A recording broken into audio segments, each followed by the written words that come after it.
Chapter 3 Prosperity. The heels of her boots pounded the stone floor, filling the corridor with the sound of her approach. The rough stone wall to her left stood in contrast to the view into the castle's inner garden on the right. From a door in the middle section of the wall, a young man stumbled into her path. With both arms he carried a stack of documents. He paled when he saw her. Somehow he managed to balance the stack with one arm, freeing his right hand to snap to his head in a military salute. "Lady Custodian, can I have a minute of your time?" Without stopping, Cherie appraised him. Her hand drew circles into the air. "Talk, talk!" The man escorted her to the door at the far end.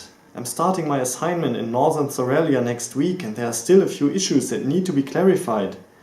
They reached the door and the man extended a sheet of paper. She took the paper, skimmed it, and then signed it with a fountain pen. "Don't worry, it's all being taken care of." She handed back the paper before leaving through the door. Off to more important matters, she thought. Cherie stood in the war room of her castle. A table occupied its center. A model landscape depicting prosperity and its surrounding areas all the way to the far reaches of the neighboring kingdom Thoralia had been arranged on the tabletop. Small flags dotted the landscape. Several men in grey uniforms moved around, updating charts and placing additional markers onto the terrain. She picked up a particularly large flag from the model that represented Fonston. Cherie looked at the person next to her. "Ah, there you are, Invoker." She glanced at his name tag. "Brand. What happened to the little flags?" The man cleared his throat.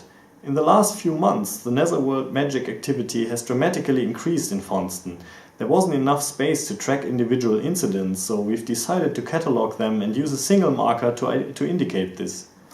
Hopefully this isn't the only reason you called me down here. You know full well that I have no patience for trivialities." Cherie let her eyes wander across the tabletop. "Certainly, my lady," the invoker said. "These are not mere fluctuations. The number and size of these events are troubling." Invoker Brand flipped through the notes on his clipboard. "There are a few more things you might find worrying. We've had occurrences of netherworld magic appear all over Thoralia. The runestones are disappearing from our scrying grid." The man lowered his gaze and swallowed. "However, the most alarming bit is—" "I see it." Cherie took a flag from the middle of the table. "A spike of netherworld magic right here in Prosperity. When did you notice this?" He wiped sweat from his brow, drenching the sleeves of his uniform. "About half an hour ago. We immediately informed you and then started organizing the data." "Very good." She put the marker down before snatching the notes out of Brand's hands. "Let's see. Low-level activity. Just one incident so far. Have we pinpointed the location?" The man's face became even paler, as if he had forgotten to do that. "Not yet, but we are working on it." "Keep me updated. I want to know if there are any new developments. Another thing, please assemble the senior staff. I need a second opinion on this." Cherie returned the clipboard. "Lady Custodian," the invoker said, "in light of these events, shall we cancel the ball?" "No," she shook her head. "These matters are not as serious as you make them out to be. The celebrations shall go ahead as planned. By the way, good work all round. I'll be in the library." As soon as she was back in the corridor, her posture changed. She worried about these new developments, but there was no need to upset her wizards. Does the rise of netherworld magic suggest a new age of carnage and sorrow? And why are these occurrences all over the place? Why here in Prosperity? I need to find this out, and quickly. She crossed the conservatory, as it was the shortest way to the library. On any other day, she might have paused for a moment to enjoy the sight of the blooming flowers. Today, however, she did not have time to spare. Inside the library, she beelined to the supernatural section. She picked up a few books on demonology. Cherie dumped the stack of books on one of the tables before moving on to the history section. Her index finger trailed the backs of the book while she strode down the corridor formed by the shelves. Her pace was too fast for her mind, so she had to go back a few books. Aha! Chronicles of the Age of Carnage and Sorrow. Just what I was looking for. Cherie hoisted the tome from the shelf. She held it in both hands and sat down at the table. The book contained many illustrations that became darker in tone with every page. She flipped to the last quarter of the book. The page showed a battle between the forces of the living and the demonic hordes who kept pouring out of a hole in the horizon. Every race, humans, proto-elves, soil crawlers, a few dragons and others had contributed to this effort against the Netherworld. Shari already knew how this chapter in history ended. The people of the world had prevailed. However, they did not win by superior tactics, or heroism, or even strength.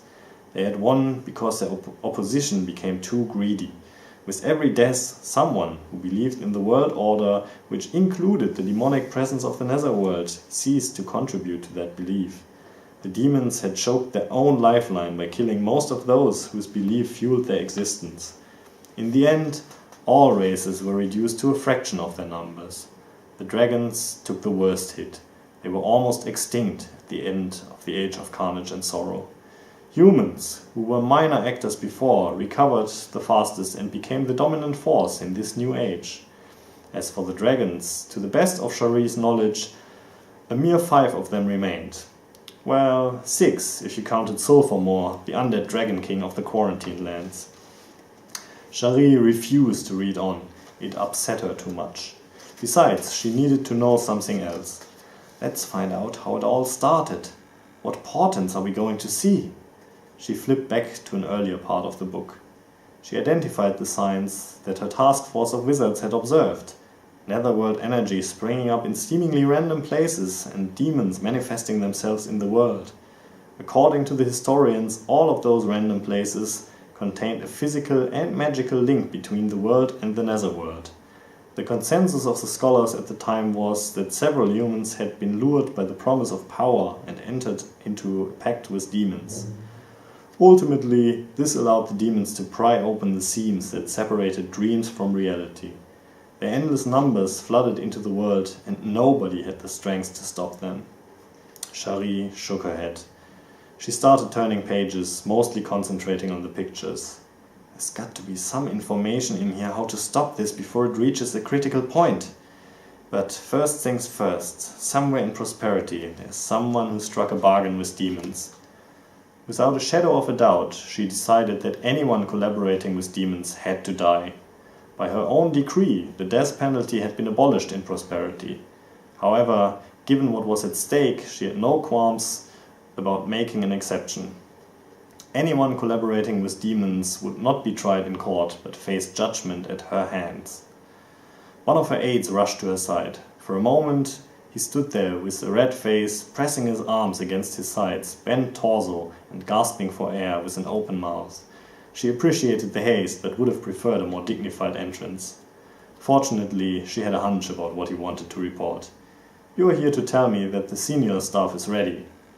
The man nodded. Shari pointed at the desk. "Good. See to it that nobody takes or reshelves these books. Also, please collect all the books about the Age of Carnage and Sorrow, as well as all books about demonology from Prosperity's main library, and bring them here." Shari found the nearest staircase and descended into the basement. 2 guards opened a reinforced door for her. She stood in front of another door, but by her own procedure she had to wait until the entrance behind her was closed. When she heard the thud of the door behind her, she started pulling a chain on the side. The leaden barrier in front of her jerked upwards with every pull until it had disappeared into the ceiling. Shari stepped inside. The invoker who had briefed her earlier stood in the room. He was clad in a patchwork of protective gear, metal greaves, chain gloves, a lead vest, and a helmet with a transparent visor. "Good to see you again," Shari said. She chose to ignore the disappointment that flashed in the man's eyes. If he wanted her to remember his name, he'd better do something memorable. "And likewise you, Lady Custodian," the invoker said. He pointed at 3 lead boxes in the otherwise empty room. "The pieces have arrived, and I shall now assemble them." From the first box, he took a 5-foot pole. He fixed a 4-pronged iron claw on top of it that came out of the second box. Finally, from the last box, he gathered an emerald that pulsed with energy. Even though this was the smallest piece, he moaned with exertion when he lifted it. His face lost all color and sweat ran down his forehead. As soon as he lodged the gem in place within the claw, it radiated even brighter. The invoker staggered back. He would have fallen over if Cherie hadn't caught him. "Well done, Invoker Bran," she said.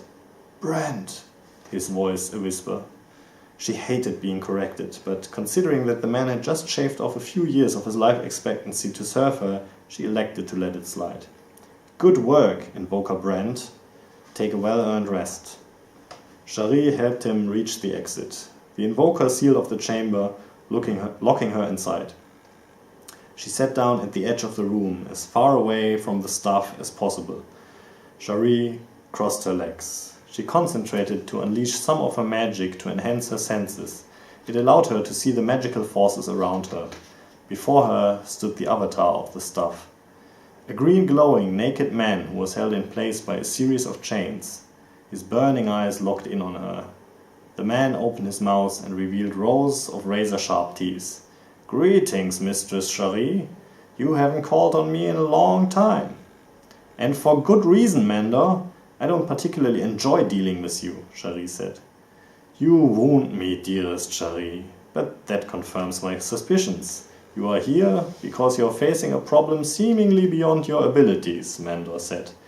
He struggled against the shackles without flexing his muscles. It was probably just an attempt at a dramatic gesture, cut short by the chains. "Thanks for stating the obvious, Mandor. I hope your advice is slightly more useful." Cherie flared her nostrils. "My advice is indeed useful, but it doesn't come cheap." He turned slightly, showing Cherie one of the padlocks securing his chains. "Out of the question. You have to think of something else," she said. "You disappoint me, Cherie. The menace you are facing could spell the end of the world, no? And here you are, haggling over a minor concession." Mandor hopped back to face her. He shook his head and clicked his tongue in disapproval. Cherie wanted to claw Mandor to pieces, but doing so would only hurt her. "How about I simply disintegrate you and be done with it?" "Resorting to threats of violence already? You completely bypassed the appealing to my conscience and pleading stage," he said and chuckled. Cherie suppressed the urge to hurt him. "I'm not joking." "Neither am I. If you are indeed right, and a new age of carnage and sorrow is upon us, then what do a few lives matter? I want a male host body and 2 female servants a day." Cherie roared and flung herself at him. She ripped a chunk of flesh out of his chest. After the attack, she withdrew to lick her hand. Smoldering blisters formed on her fingers. He staggered backwards, his breathing accelerated.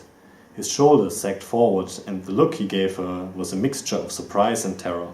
Yet his voice remained as it had been before. "Impressive. But even if you're serious about killing me, it won't help your situation, so..."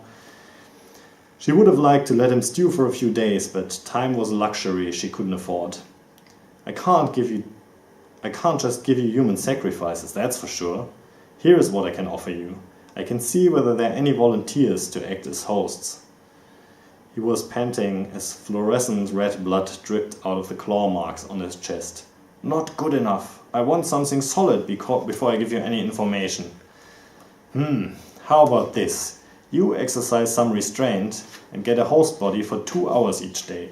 That way I might find people who are willing to trade lifetime for gold. The same goes for the women. We'll pay them for their time, but you have to tone down your, shall we say, aggressive tendencies to ensure that people are coming back. Oh, and I expect your continued support for this. Once a year we'll have a meeting to renegotiate the contract. Mandor snarled at her. "This is unacceptable. I asked for wine and you are giving me water. Brackish water at that." "Considering that your options are thirst or water, it's a good offer. In fact, it's a fantastic offer. Take it or leave it. I won't be making another one." Cherie turned towards the door behind her. Mandor smacked his lips. "Very well, your terms are... well, to be frank, they are less than desirable, but given the circumstances, I'm inclined to accept nonetheless. I would shake on it, but, you know," he rattled his chains. "No need for a handshake. I tend to keep my word. Now, what do you know about the recent rise in Netherworld magic?" Cherie asked. Your problems can be traced back to one man. His name is Pharaoh Torridan. Locate him, and you will find the source of the Netherworld magic. While his wounds were still oozing blood, Mando's stance conveyed strength again.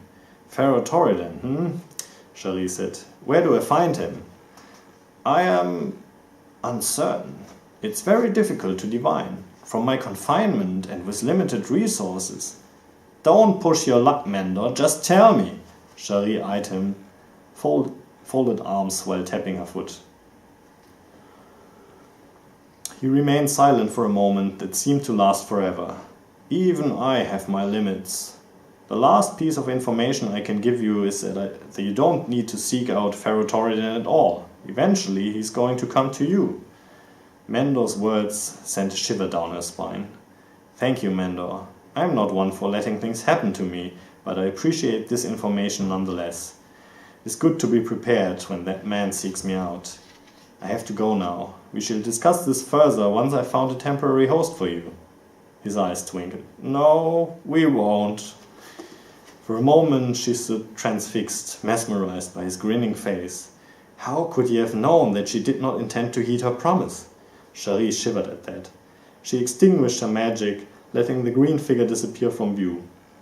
She looked around the chamber and glared at the stuff, with a glowing emerald in front of her as she rubbed her injured hand. From her attack, the wood of the shaft was splintered and a crack ran across the gem. To Invoker Brand, she said, I take it you observed with your dragon sight? Dragon sight, Custodian? The man looked at her with a puzzled expression. I'm sorry, she said.